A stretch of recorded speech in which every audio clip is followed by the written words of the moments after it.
Hello, I'm Matt Galloway, and this is the Current Podcast. Israel is carrying out more strikes on Iran and intensifying its attacks on Hezbollah in Lebanon. The U.S. Embassy in Riyadh, Saudi Arabia, is closed after minor damage due to what appears to be a drone strike. Qatar says its Air Force shot down 2 bomber aircraft coming in from Iran. And the United States has now pulled out non-emergency embassy personnel from 6 countries.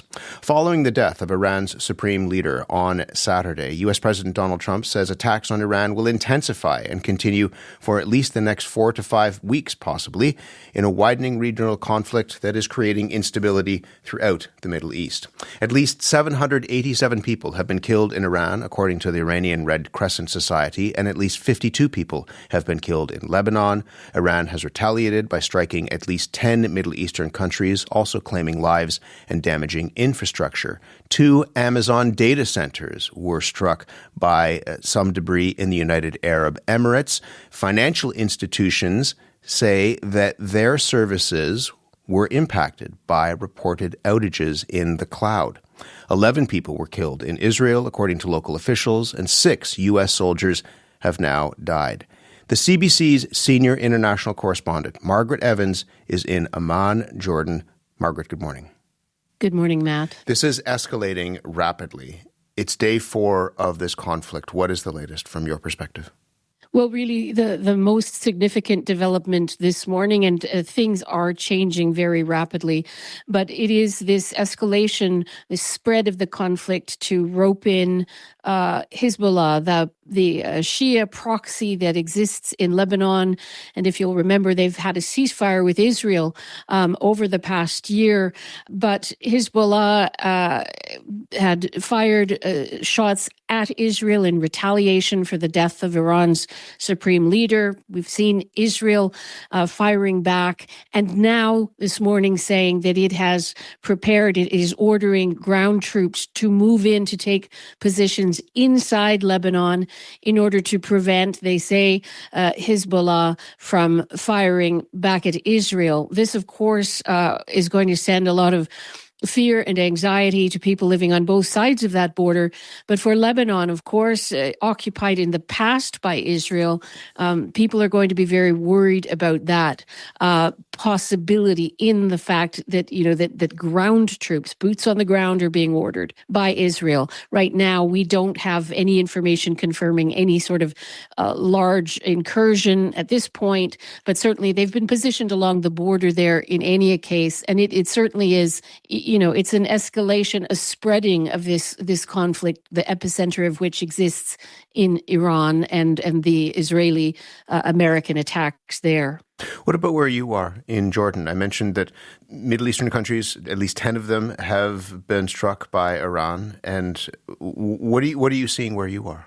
Well, we hear air raid sirens here as well. The sound of Royal Jordanian Air Force jets, fighter jets, is a constant overhead. And there have been, the same instances of air defenses shooting down Iranian missiles and then debris landing. No casualties at this point, but Jordan does host U.S. troops, but people are really angry about it. They're saying, why us? Why now? Why are you firing on your neighbors? We're not attacking you. And so the anger is there, and it's hurting them economically, which of course is what some people say the strategy is on the part of the Iranians and the Islamic Revolutionary Guard there, is to inflict pain on some of its neighbors so they might pressure the Americans to actually end the war. You're seeing that as well through the Strait of Hormuz, which is a major global shipping corridor, and that is essentially closed. Iran has warned nations not to send any ships through the Strait of Hormuz. That's right. I mean, it's a strategy, economic strategy, an economic pain strategy.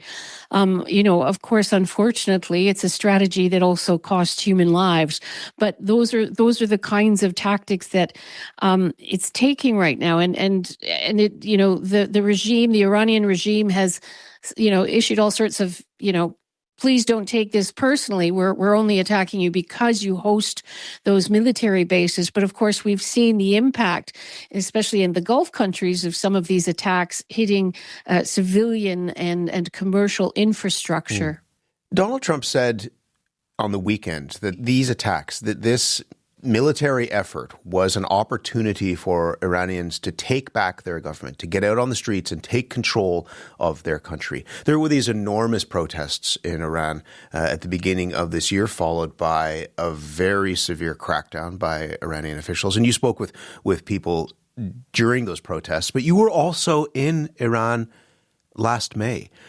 What is your sense from the people that you have been speaking with about, and obviously it's not a monolith, but what is your sense as to what people want in this moment? You know, when I think back to being there last May and the welcome that we received, Canadian journalists in particular don't get into Iran very often. People, the younger generation there feels very, very isolated, hoping for change, hoping for a way out of that country because of the economic situation and the worsening of that situation, which the Iranian regime and many people will blame on Western imposed sanctions on the country, is what led to the deteriorating situation, which led to those mass protests. You know, people want different things. Not everybody wants the overthrow of the Islamic Republic, but many, many, many people do and have been fighting for it for years and paying the price. This is a country, a regime that, you know, jails, tortures, and in some cases executes its political opponents. So that struggle for freedom has been there forever. And now all of a sudden you have this military operation and a U.S. president that comes in and out, sometimes saying, yes, I'm behind you and your cause, and sometimes retreating back to, well, what we want is this nuclear deal. So there's confusion for people, and there are internal divisions. And there are, of course, inside Iran, many supporters, too, of the regime. It's the regime they've grown up in. It is a religious way of life, and they've lost their spiritual leader in this way. But in terms of the people who do want change, you get a lot of people exhausted and say, well, nothing else has worked. Yes, let's see what happens. But you also have people saying, listen, I'm the one who has to, you know, stop my son from going out in the street and potentially being killed by the Islamic Revolutionary Guard or the myriad security forces. And now we're being bombed. And sort of this sort of idea of pick up the chains we've loosened, which is sort of the terminology coming from Israel and the United States. People are saying, how do we do that when we don't have the kind of weaponry that obviously the Iranian regime has? So it's not a clear picture. It's quite divided. And I think that's been one of the criticisms over the years of people are criticizing those who want change, is that the opposition in Iran is not united. This is, as you have said and as I have said, escalating very, very quickly and changing minute by minute in some ways. What is something that you will be watching for in the hours and days ahead? Certainly, I'm going to be watching Lebanon because there are a lot of test cases there. It's going to expose, in a sense, how strong are the pro-Iran proxies in the region now. You know, they've taken a lot of hits during post-October 7th and the Israeli war in Gaza against Hamas. Certainly, Hamas has been weakened. Is Hezbollah really able to actually create major concern across the region by the entrance, by these cross-border attacks that are taking place? Certainly, it's going to put real pressure on the Lebanese government, which is, you know, staked its reputation on being able to control Hezbollah. So a lot of people are going to be looking at what is Israel's purpose going to be? Is it to basically finish what it started in terms of disarming Hezbollah, or is it some kind of, you know, push into that territory? There are also reports that Israeli troops are moving into, you know, the Israeli-occupied Golan Heights, further across the border into the Syrian part of the Golan Heights. So it's watching the reaction of the Gulf countries. But again, every day, almost every hour, there's something new to take into consideration. So it's actually a lot to keep an eye on. Margaret, we will talk again, I'm sure, as this unfolds. In the meantime, take care of yourself, and thank you very much. Thanks so much, Matt. Margaret Evans is the CBC senior international correspondent. She's in Amman, Jordan. Thus far, there have been mixed messages from Washington about its endgame in Iran. U.S. President Donald Trump has both said that the U.S. wanted to limit Iran's nuclear capability and disable its missile capacity, while also encouraging Iranians to take hold of this opportunity for potential regime change. U.S. Secretary of State Marco Rubio echoed some of that to reporters yesterday. Our mission and our focus is the destruction of their ballistic missile capabilities and their ability to manufacture them, as well as the threat posed by their Navy to global shipping. That's our objective. That said, we would not mind, we would not be heartbroken, and we hope that the Iranian people can overthrow this government and establish a new future for that country. We would love for that to be possible. But the objective of this mission is the destruction of their ballistic missile capabilities and of their naval capabilities. Kaveh Shahrooz is a lawyer, human rights activist, and senior fellow with the Macdonald-Laurier Institute, also a former senior policy advisor on human rights to Global Affairs Canada. Kaveh, good morning to you. Very good to be with you, Matt. What do you think Donald Trump's end game in Iran is? Well, frankly, I don't think Donald Trump himself knows what the end game is. A couple of days ago, there was a very funny tweet, funny in a very tragic way, that somebody had put out, indicating that Donald Trump had called a number of different reporters in the span of one evening. And in each case, he had basically said his aim was different. So I think he was just road testing different ideas.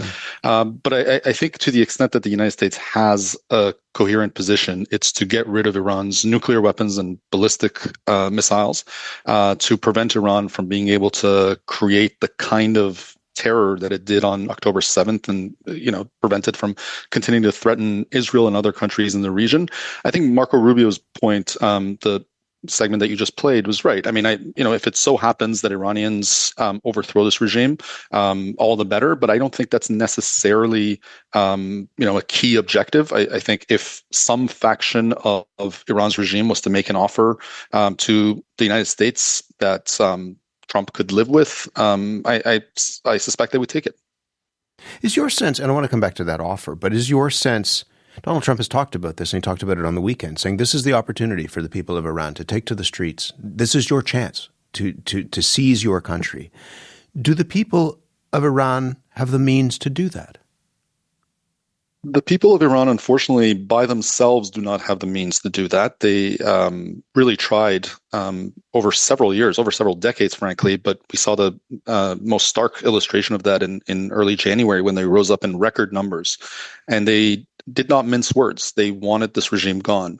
And they were met with an iron fist. They were met with bullets and military-grade weapons and thousands upon thousands of dead. So I think, regrettably, they by themselves can't do it. They're unarmed and they're facing a really vicious enemy. Now, whether this bombing campaign by the United States and the weakening of the regime will be sufficient to then give people an advantage so that they can take over this government and they can take government institutions and begin to run them, that remains to be seen. I think it's a little bit early to say. On social media on the weekend, you said, "While it is difficult to watch one's homeland be bombed, I know this attack is what many Iranians prayed for." How are you understanding and processing all of this? Is a complicated story, and there are a lot of different things happening at the same time and happening within people at the same time. How are you processing that? Yeah, it's an incredibly difficult feeling to put into words. I know that that's what a lot of Iranians are praying for because I have heard it from members of my own family that live in Iran, from friends. I see it expressed a lot on social media. And you really have to think about how horrible the situation has to be for people to pray that an outside government, two foreign governments, come and bomb their country. The feeling is one that, it's incredible sadness that it's come to this. It's, rage at the regime that has done this to its people and that's brought this country to the, to war. But there's also a glimmer of hope in there. This idea that perhaps finally there will be a chance at change, because for too long Iranians have said they want to change, but they haven't been able to achieve it, and the international community has ignored them. And it's, in my view, it's sad that it's taken a Donald Trump to get us here. But these are these are the cards we've been dealt, I suppose. And yet, you would know this personally from things that you have faced, that there is a substantial constituency of people who still support the regime, whether they're in Iran or whether they're here in Canada. Well, I don't know if I would describe them as a substantial constituency. Well, certainly a vocal and forceful constituency. Certainly. They are a constituency, and they are forceful in the sense that they are the ones that have the guns. But I mean, ultimately, even if Iranians manage to achieve democracy, they have to live with the fact that there is going to be a percentage of the population, I don't know exactly what that number is, 15%, 20%, that have supported this regime, that want the theocracy and dictatorship that this regime has offered. Figuring out how to deal with them is going to be a challenge, and I don't think they're going to make it easy. I think they will resist any democratic move, and they will ultimately have to be brought into the fold, and it has to be shown to them that a democratic system is not going to destroy them. It's going to allow them to practice their religion privately. It cannot be in public life, and that aside from perhaps some top-level regime officials, the rest of them might have a future in a democratic Iran. Is there an alternative that could take over right now? The former Crown Prince, Reza Pahlavi, there's been a public relations offensive in some ways, putting him in the frame. And I don't know whether he is the one who people want, but is there an alternative right now? Well, Reza Pahlavi certainly is the man of the moment. He seems to have a lot of vocal support outside the country, inside the country, to the extent we can tell from the videos that were emerging. People were chanting his name, but it's fairly difficult to assess exactly what his level of support is. I have personally been critical of him, and I know some of your listeners that are of Iranian background will get angry at me for this, but I have been very critical of him because I think the movement he has built is not one that's very inclusive. It's one that's based on excluding, ethnic minorities. It's based on excluding people with left-wing views. For example, one of the favorite chants of his supporters is calling for the death of the left. So I worry that he by himself will not be able to convince all the different constituencies to come together and build a free Iran. I do think I think he is going to be part of the answer, but he won't be the one necessarily delivering democracy. I think if he is going to achieve anything, it will have to be in coalition with leaders of ethnic groups, feminist leaders, women that are in Iran, currently in prison, that have been struggling for years, and they have different politics and they have different constituencies. Together, I think they can form a real democratic alternative to this regime. Just briefly, we're almost out of time. Let me ask you quickly. The Prime Minister, Mark Carney, put out a very strong statement in support of the attacks. The former Minister of Foreign Affairs, Lord Axworthy, criticized that, in part talking about whether this war is within the rule of law. What did you make of the Prime Minister's comments on this? I actually support Prime Minister Carney's message. I think Iran's regime has indicated that diplomacy with it will go nowhere. So it really left the international community with no options. I know that it's difficult to say that war is permitted, but in this case, I really don't see another option to protect the international community. And you see, just very briefly, you use this phrase, a glimmer of hope, and you said that on social media as well, that you feel a jumble of emotions. You see a glimmer of hope from this moment? I think for the first time in 47 years when this regime has been in power, this is the first time that I think a free Iran is possible. So yes, I do see a glimmer of hope here. Kaveh Shahrooz, thank you very much.